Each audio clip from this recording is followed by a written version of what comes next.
Harbor Freight reciprocating saw, 12 amp. Bosch jigsaw, it's this one. And let's keep going. Planer, table saw, air compressor, angle grinder, halogen light bulbs. Palm sander, anyone? Proof is in the pudding. Angle grinder, AC and DC. Great band, by the way. Hey everyone, welcome back to the channel. Adam here with Any Farm Life.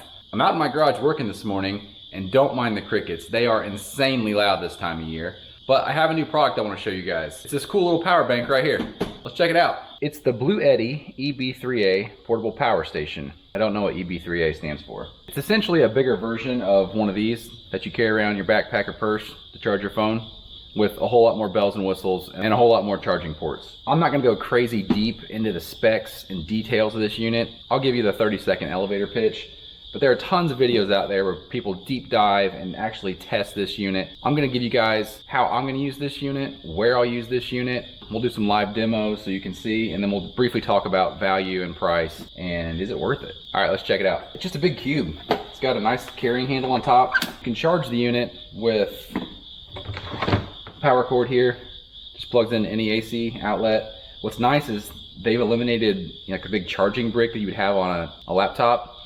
Except in the cases of these, they're huge. All the competition and even their earlier models have a huge brick you have to carry around, whereas this is just like a cable for a monitor because the brick is built inside. It can also be charged by solar, and it does come with a cable to do so. I haven't done that. A host of different outputs on the front here. A couple AC, USB, USB-C, 12 volt. Pretty cool. It's got an app, which I'll show you so you can kind of control it from your phone. And my favorite part is wireless charging for your cell phone on top. It may render really terrible on camera, but got the LCD screen in the front here showing your input and output. We're 99% charged. Let's real world test this thing a little bit. I envision using this for a lot of random stuff. Anytime I'm out working at the barn, because I don't have power out there yet, or out by the pond, throw this thing on the golf cart, take it to the beach to charge everyone's phones, or hook up a radio. There's a button for the AC and DC on. Great band, by the way. So there you go, I just turned the AC on. Now we got this light going, pulling a monster 9 watts. Let's charge this Dewalt battery along with it. It's a big boy. All right, so now we're pulling 146 watts. This to me is already really cool. We could be out by the pond working on the dock, running these batteries dead all day long, and now we can charge them. Let's mess around and see what else we can power from the workbench here. A Harbor Freight reciprocating saw.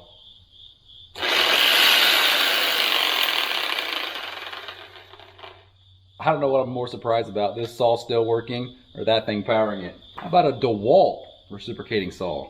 This is a 12 amp. We may shut her down.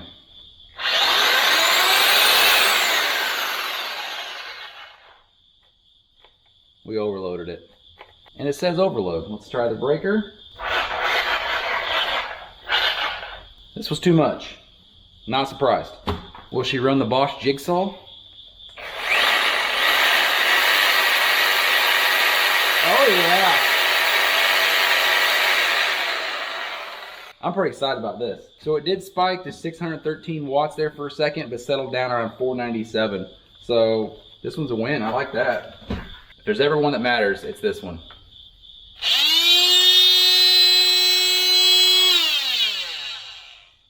$286 watts was the peak on that one. I mean, let's keep going.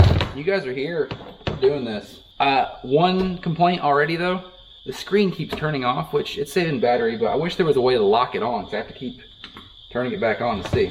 All right, Dewalt Drill, that's, man, been through the paces. On startup, it hit 611 watts, but settled around 300. Next, we're gonna try the 20 amp planer, the table saw, and the 4 horsepower air compressor. I'm kidding, I don't want to see this thing explode. This little guy's got a pretty good batting average so far. Ooh, angle grinder? I don't know about this one, what do you guys think? I'm really making this video so that I can have an inventory of what works and doesn't for myself down the road. I'm not putting a wheel on it, we're just gonna take this off so it doesn't fly off and kill me. Here goes nothing.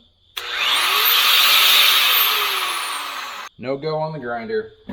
Peaked at 796 and went into overload mode. How about one of 2 500 watt halogen light bulbs? Turn this back on. Palm sander, anyone?